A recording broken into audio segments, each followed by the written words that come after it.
Okay, live hook procedure with a truck. Once again, here's your power cord. Goes in the receptacle, usually at the bottom of the trailer below your main assembly. Make sure it's hooked and latched in. Pull your red air line so that you can't drive off with this in place and damage the equipment. This type of lift gate has a manual or a main control box outside underneath the back of the trailer. These are a slide out lift. So what you need to start with is your down button, which says lift up and down. You need to roll this down 6 to 8 inches so that everything will clear when it slides out. Your next button up is slide it in and out. You need to slide this out.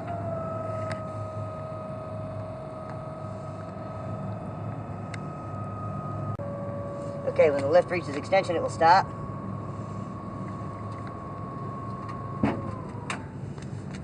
Before you put it on the ground, pull your tray out. Then you don't have to bend over and you won't hurt your back. Run the lift to the ground. This lift is not a power down lift, so it will take more time. On most spring days.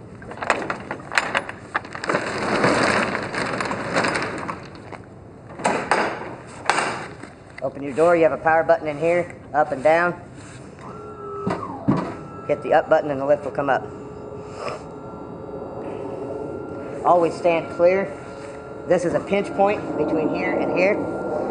If you get your foot in there or you get your hand in there, it will pinch it.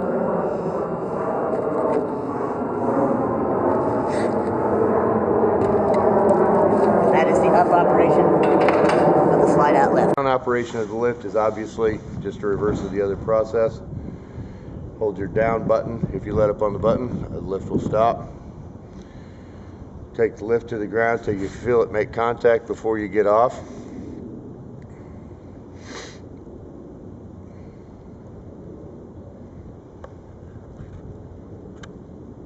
Sometimes this takes a little time.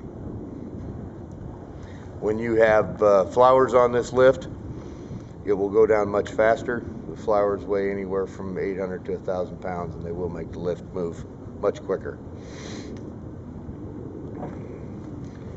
Get the bottom, step off the lift, raise the tray.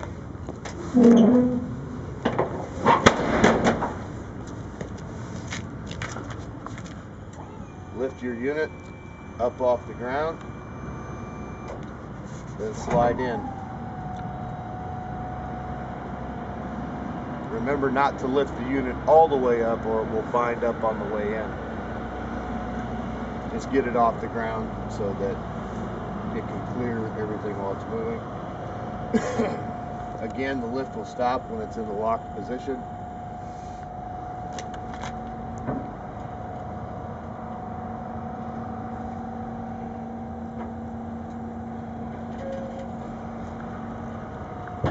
Like so, and then finish lifting the lift up against the stopper. And that is the operation of the slide out. Okay, so this is the procedure of the fold out lift. It should be in the down position against the locks. Raise the lift to free the locks, like so. Take the chain hook off. There should be a lock on both sides. Most of them have dual locks. Repeat that procedure here.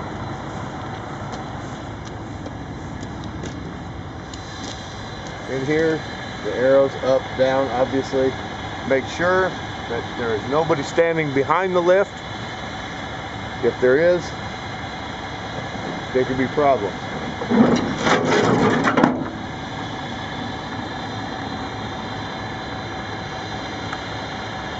When the lift gets to the ground, then you come around, open the door.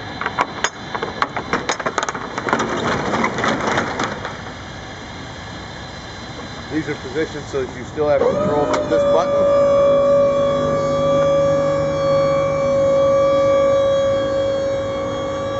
Again, stay clear of the pinch point.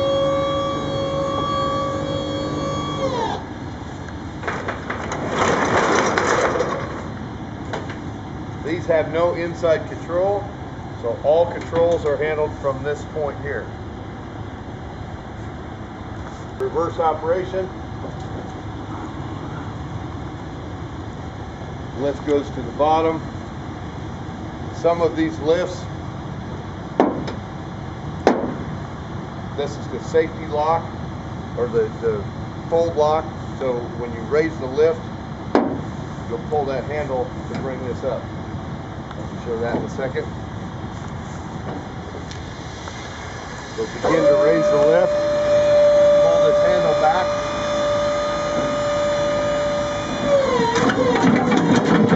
The lift will fold.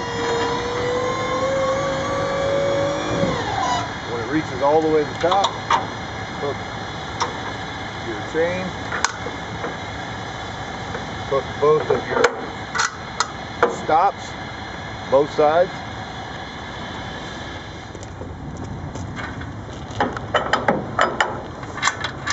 Then lower the lift back down on the stops to take the pressure off the hydraulic cylinder.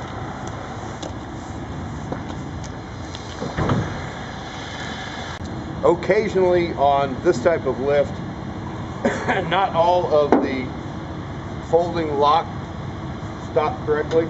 Some of them stay in the back position. You want to make sure that this dolly is all the way forward. If it's not, and you try and raise it, the lift will begin to fold with you on it. So you always want to make sure that this lock stop is in the outward position and does not come in contact with the can. Okay, the last type of lift we're going to look at today is the PAL finger, the new PAL finger lift that we have on several trailers.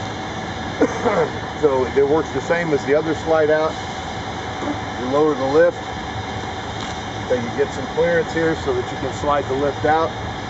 You have an up button, a down button, and a tilt button. If you push these two together, it will extend the lift. Run it out till it stops. If you don't have it far enough, it may hit. This one will clear. There's your stop. These are your grab handles to pull the gate with.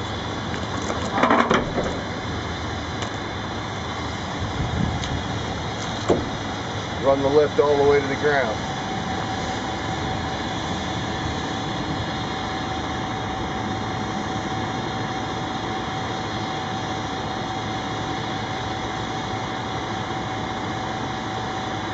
Once the lift is on the ground, then you can open your doors.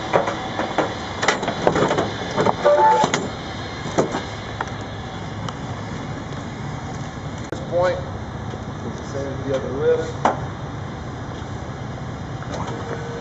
Push the up button, stand out in the center so that you're clear of the pinch points. If you do not have the lift all the way extended, it will not come up to the back of the trailer. That's it.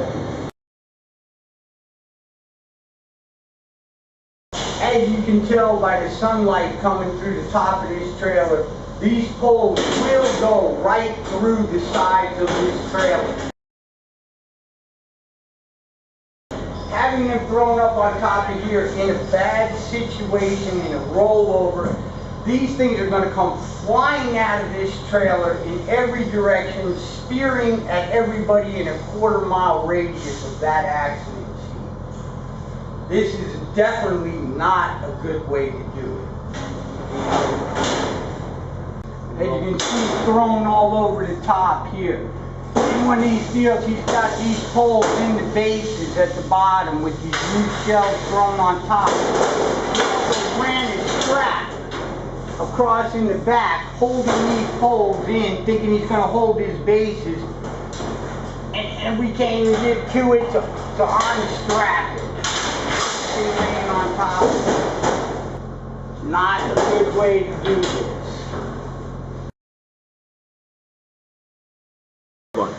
This is Terry. He's been driving for us for 700 years.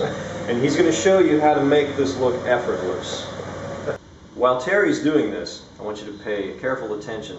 not just to the way he does it, but the way he's taking care of himself. He expects to live another 30 or 40 years.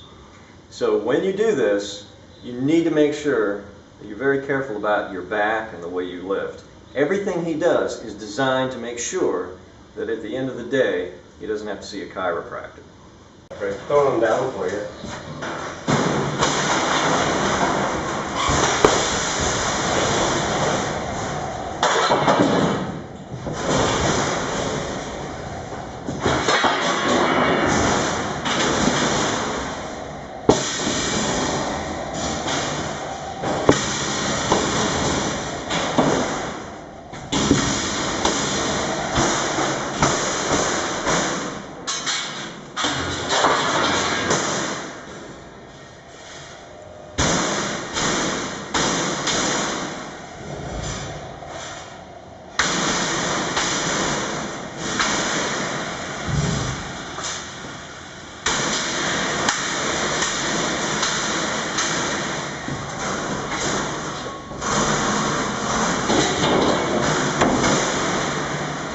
Okay, thinking of the first one to start with.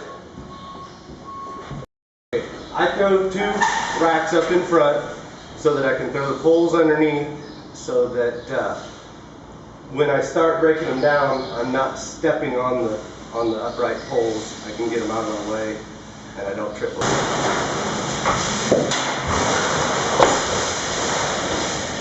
I got a pole stuck. I'm going to have to grab my hammer. And I do have poles are stuck in some of these bases.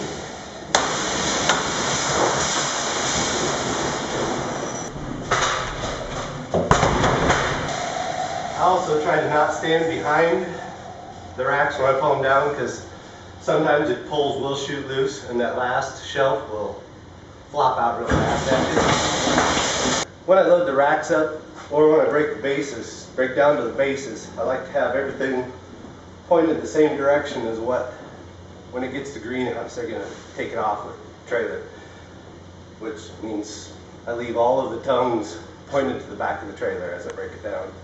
Now that I have a few of the bases that are the same type base, I'm going to get a few of them stacked up so I don't get too much clutter in the trailer.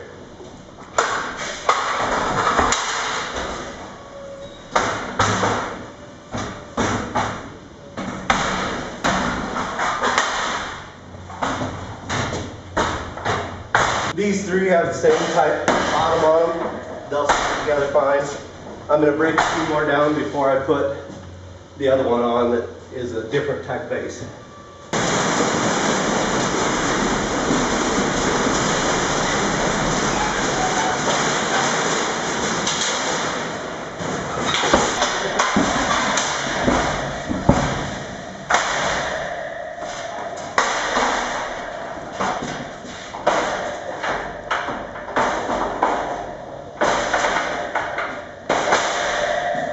What Terry was showing you was that he would lay the bases out in a long row. This way he was able to look at them carefully and determine how they would fit together like this. It's important that when you're stacking them, they're not rolling around like this one you see right here.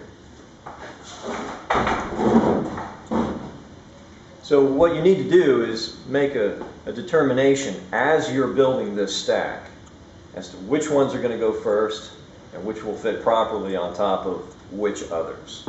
You just have to be careful about that so you don't have a potential mess on your hand. The first shelf that Terry placed on top of this base, he hooked into the post holes. It makes it straight, it keeps things stable, it's the best way to start out.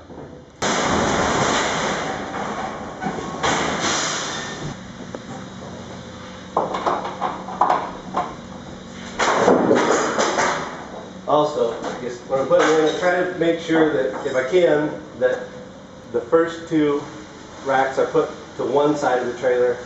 The ones I broke down are put to the other side of the trailer. These next 2, so you switch back and forth and it'll hold it all in evenly instead of getting them all lined up and the load won't be straight when you get done with it.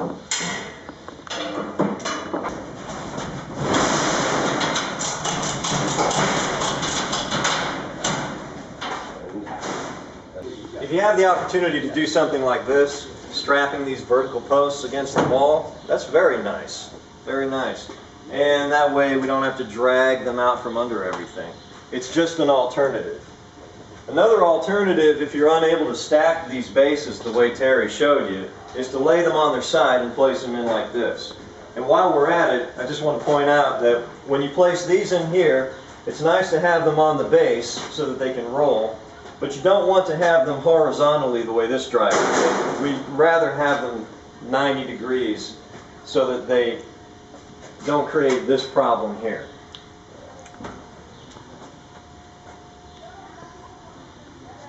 If you notice how neatly these are placed here, there's a lot of utility in that. It keeps these from bending, it keeps them from sliding around. If you notice when you saw Terry doing it, he wasn't being careful because he's experienced at it and he was doing it quickly.